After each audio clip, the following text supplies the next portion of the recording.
It's funny how completely we've just um, accepted this standard template for what a wedding is supposed to look like. Oh, totally. Like the blinding white dress. Right. If you close your eyes and picture a wedding, it's almost certainly bathed in this blinding midday sunlight. Everything is pristine white, blush pink, and just incredibly airy. Yeah, it's very sanitized. Exactly. But what we often forget is that the traditional white wedding is actually a relatively recent invention. Queen Victoria popularized the white dress in, I think, 1840. Yep, 1840. Right, and before that, people just wore their best clothes in literally whatever color they owned. Yeah, the bright white aesthetic is entirely a constructed tradition. And, I mean, while it works beautifully for many people, it is ultimately just one very specific sort of narrow interpretation of romance. Which brings us to the core of today's deep dive. Because what if that interpretation just doesn't resonate with you? Right. What if it feels, I don't know, forced? Exactly. What if your idea of romance leans heavily into the dramatic architecture of the Victorian era, or the moody atmosphere of dark literature? Or just a deeper, richer visual aesthetic in general? So today we are taking a deep dive, custom tailored for you, the listener who wants to break that traditional mold. We're looking at exactly how to pull off an elegant, unconventional, gothic-themed wedding. And this is tricky, right? Oh, yeah. Our primary mission here is to decode how to use physical space, wardrobe, and sensory details to completely redefine romance. Without the event accidentally feeling like, a cheap Halloween party. Which is a remarkably difficult needle to thread. It really is. And to Yeah. understand how to execute this properly, we're leaning into the expertise of the team at Dariana Bridal in Tuxedo. Oh, they're fantastic. They really are. They're a family-owned operation out of Warrington, Pennsylvania, founded by Franco and Wendy Salerno back in 2013. And it's worth noting for the listeners that they aren't just some, niche internet blog throwing out wild ideas. No, not at all. They named the shop after their daughters, Daria and Deanna, and have built it into a serious powerhouse. I mean, they were named a top 100 small business in America by the U.S. Chamber of Commerce in 2024. Which is huge. And they even ended up on The Late Show with Stephen Colbert in July of 2025. Wait, really? The Colbert Show? Yeah, so they have real practical industry weight when it comes to navigating these complex wedding aesthetics. Well, that makes sense. Because they see what actually works in practice, not just, what looks good, heavily edited on a Pinterest board. Right. And their overarching philosophy for a Gothic wedding is that you have to start by grounding the event in physical history. Okay, let's unpack this, because the venue is the very first decision you make. Always. Typically, the wedding industry pushes couples toward these blank slate banquet halls, white walls, generic carpeting, the idea being that you can decorate them however you want. Which is a mistake for this vibe. Exactly. To pull off a Gothic aesthetic, you have to entirely abandon that approach. You need spaces with intrinsic architectural weight. We're talking dramatic stones, brick details, wrought iron gates, arched windows. Historic mansions, Gothic cathedrals, or even old castles. And here's where I have to pause. Because the source material also strongly suggests getting married in a cemetery. Yeah, it does. And I'm just trying to wrap my head around this. If the goal is elegance, isn't booking a cemetery just turning your wedding into, a haunted house attraction? It sounds jarring at first, absolutely. I totally get the skepticism. Right. But if we look at the history of these spaces, it actually makes perfect sense. We have this modern idea that cemeteries are just spooky, neglected plots of land. Yeah, totally. But in the 19th century, during the rural cemetery movement, places like Laurel Hill Cemetery in Philadelphia were actually designed as sprawling, magnificent parks for the living. Wait, for the living? Yes. They were intended to be beautiful, romantic landscapes. People would literally go there to picnic, read poetry, and just admire the breathtaking Gothic revival stonework and the mature trees. Oh, wow. Okay, so you're tapping into that original 19th century intention. You aren't trying to be scary. Not at all. You're just utilizing this incredible permanent architecture. Precisely. The team at Dariana highlights venues like Laurel Hill, the Winter Museum, and Loch Erie Mansion. Yeah. Because the environment does the heavy lifting for you. Right, because if you rent a modern banquet hall, you have to spend an absolute fortune bringing in fake stone walls and props. And it will always feel artificial. It feels like a movie set. Yeah, it just feels cheap. But when you are standing between actual, 150-year-old stone archways, the history provides a true sense of mystery, and a very grounded, authentic romance. And there's a fascinating practical upside to this that I hadn't even considered. The budget, right. Yes, because these historical sites aren't traditional wedding factories, they can actually be significantly less expensive to rent than a standard venue. Which is crazy to think about. You're getting a space with 100 times more character, and you're likely saving money on the venue fee. It's a huge advantage. But as you build this aesthetic, securing that dramatic historical venue creates an immediate ripple effect. Right, because it forces a wardrobe change. You can't ignore the surroundings. Exactly. If you're standing in front of an 1850s granite mausoleum or inside a dim, wood-paneled historic library, you cannot show up in a bright, white, beachy tulle wedding dress. It would look completely discordant. It really would. Yeah. The environment demands a totally different visual weight. The wardrobe has to rise to the occasion. You need heavy, rich fabrics that absorb light rather than reflect it. So what does that look like? We're talking thick satins, Victorian vintage laces, and heavy velvets. The silhouette actually matters less than the texture and the color. Okay. Deep jewel tones, or ideally a black wedding gown, are essential to matching the gravity of the venue. But this brings up a really interesting logistical hurdle. Oh, finding the dress. Yes, because if you look at the bridal market right now, non-traditional weddings are skyrocketing. People definitely want to express their individuality. Right. Yet if you walk into almost any standard bridal boutique, trying to find a black wedding dress is nearly impossible. It's so frustrating for brides. I was trying to figure out why the market is failing these buyers, and it has to come down to basic retail economics, right? You nailed it. It's just too much of an inventory risk for a small shop to carry expensive, highly niche gowns on the off chance a Gothic bride walks in. You're touching on the exact structural issue in the bridal industry. It's an inventory turnover problem. Makes sense. Bridal gowns are incredibly expensive to stock. Mm. And a boutique survives by predicting exactly what the majority of brides will buy in a given season. Which is usually white or ivory. Exactly. Yeah. So Ito non-traditional weddings are growing. Black gowns are still considered a huge financial liability for a small shop's bottom line. So they just don't order them. Right. Which forces brides to buy them online, sight unseen. Which is a terrible experience for such an important garment. You want the champagne, you want the mirror. Which makes Dariana Bridal's approach so brilliant. They recognize this massive market gap and engineered a solution. Oh, the October event. Yes. Every October, they host an exclusive, dedicated black dress show. That is incredibly smart. Isn't it? They coordinate with all their designers to bring in a massive inventory of black gowns just for that specific window. They basically aggregate the demand. Oh, so it gives brides who want that darker aesthetic a dedicated space to actually experience the fabrics. Exactly.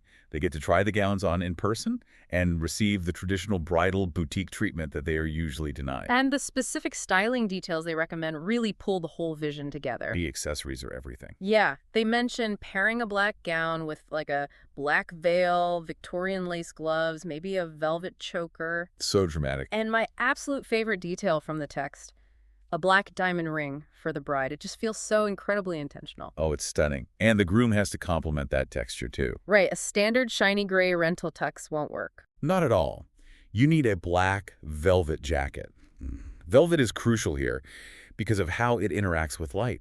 It creates deep shadows and rich highlights that mirror the environment. Oh, that's a great point. And you pair that with a black shirt and a dark emerald or ruby red tie and pocket square. And maybe even a subtle Victorian nod like a top hat. Exactly.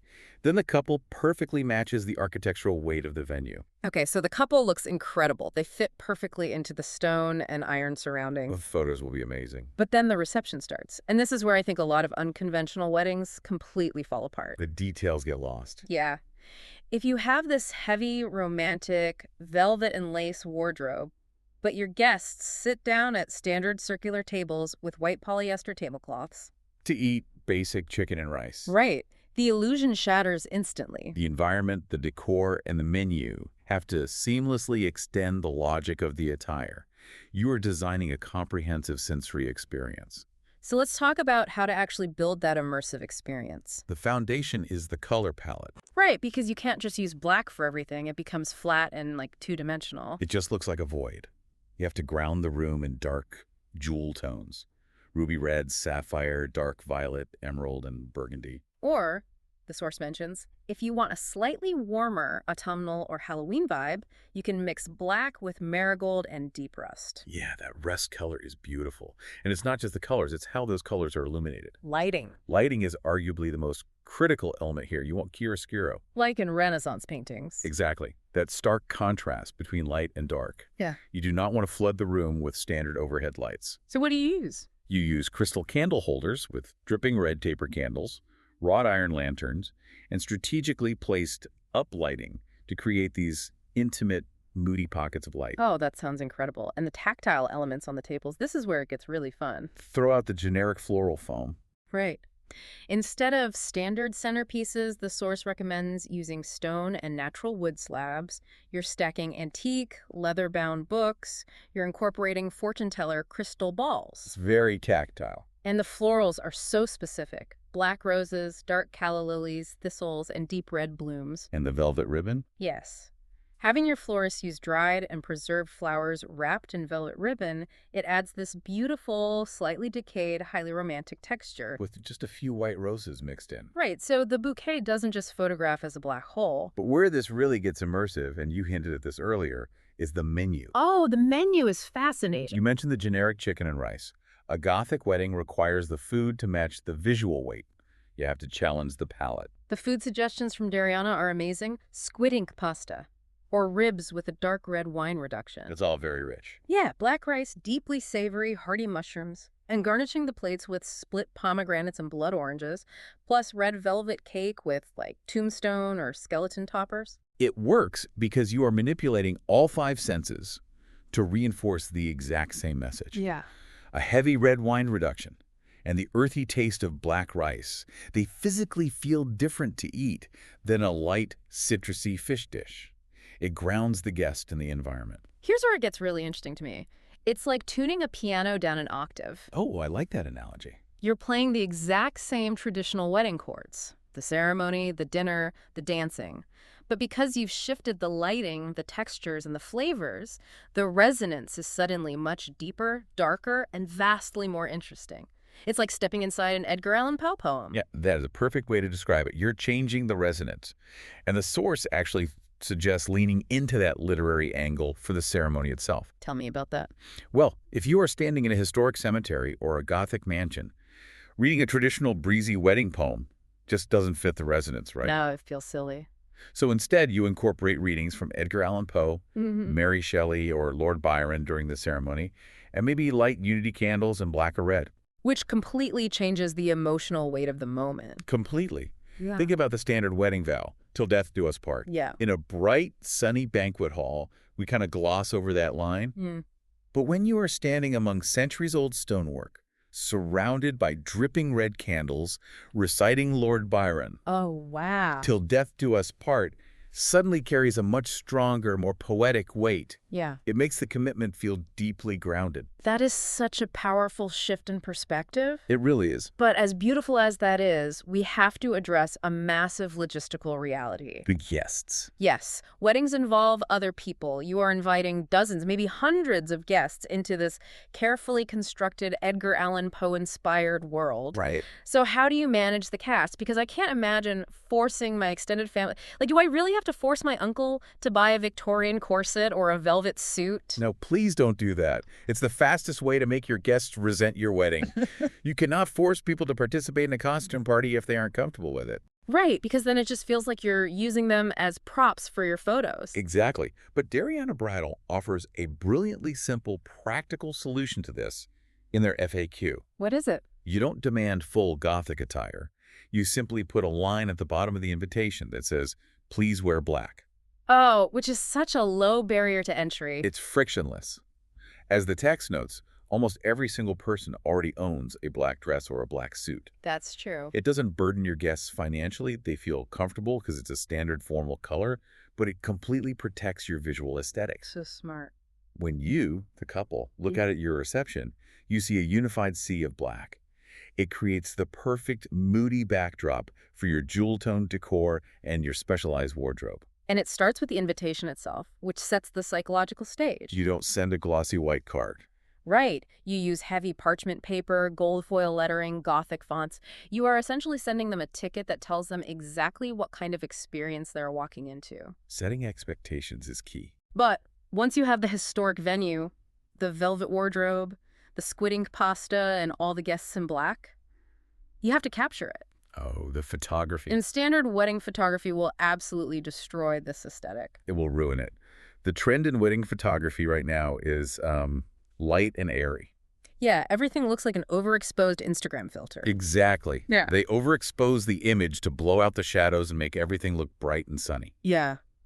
If you hire a photographer with that style for a Gothic wedding, they will take your dim, romantic, candlelit room and try to blast it with flash to make it look like noon on a Tuesday. That sounds like a nightmare. So you have to specifically hunt for a different skill set. You need a photographer who specializes in moody, artistic lighting. Right. Someone who actually understands how to expose for shadows and who can properly capture the atmosphere of a twilight cemetery ceremony or misty fog without losing the details in the dark fabrics. How do you even find someone like that? The source material recommends going into local community pages and wedding Facebook groups to specifically vet photographers. You want someone who has a portfolio of dark, dramatic, low-light events. You are hiring them for their technical ability to shoot in the dark. That technical skill really is non-negotiable. But what if you are a listener who loves this deep, resonant aesthetic, but you just don't have the budget to rent out a historic stone mansion or hire a highly specialized low-light photographer? It can add up quickly. I think it's important to note that this isn't just for massive budgets. The source encourages DIY at home. You can absolutely scale this down and host a Gothic wedding in your own backyard. You totally can, because the aesthetic relies on intentionality, Yeah. not just expensive rentals. What are some ways to do that? If you were doing a DIY version at home, it's about controlling the space. You can build wooden arbors and cover them in dark, dramatic florals. Okay. You can paint large canvas backdrops in deep jewel tones to hide, like unsightly fences. You can use matte black balloons and control the lighting with inexpensive lanterns and candles. I love that. And you carry that intentionality all the way through to the end of the night with the guest favors. Oh, the favors are so fun. Right. Instead of handing out generic mints or a bag of almonds, you send them home with something that feels like an artifact from the evening. Yes, the source mentions locally made Gothic-themed soaps. Or small glass vials designed to look like love potions. Black taper candles. Miniature skull vases. It's those highly personal, thematic touches that ensure the guests remember the atmosphere long after they leave. So let's synthesize what we've really uncovered here today. Let's do it. When you look at Franco and Wendy Salerno's approach, it becomes clear that a Gothic-themed wedding isn't about trying to be spooky or edgy just for the sake of it. No, it's not a joke at all. It is a highly intentional, deeply romantic commitment to history, elegance, and drama. You're taking every single element, the architectural gravity of the venue, the light-absorbing textures of the wardrobe, the heavy, savory profiles of the menu, and the moody lighting, And aligning them to create a completely immersive world. It is sensory design at its finest. It truly is. And the biggest takeaway for you, the listener, whether you are planning a wedding, a themed event, or just, love aesthetic design, is to fully commit to your vision. Embrace your own style. Exactly. Stop worrying about the established template. If your idea of romance involves a black velvet gown and reading Edgar Allan Poe by candlelight, own it. Absolutely. When you execute an unconventional idea with complete confidence and rigorous attention to detail, it transcends being just a theme and becomes a genuine reflection of who you are. I couldn't agree more. And I want to leave you with one final thought to mull over as we wrap up. Okay. We started by talking about how the bright white wedding has been sold to us as the ultimate standard of purity and romance. Right, the 1840s tradition. But when you really strip away the commercialism and you consider the profound gravity of a lifelong commitment, when you say the words, "till death do us part," Yeah. doesn't a moody Gothic celebration one that actually looks mortality in the eye, acknowledges the shadows, the mystery, and the beautiful finality of life, feel like a much more honest way to celebrate a lifelong commitment? Wow, that's a great point. That's definitely something to think about. We'll see you on the next Deep Dive.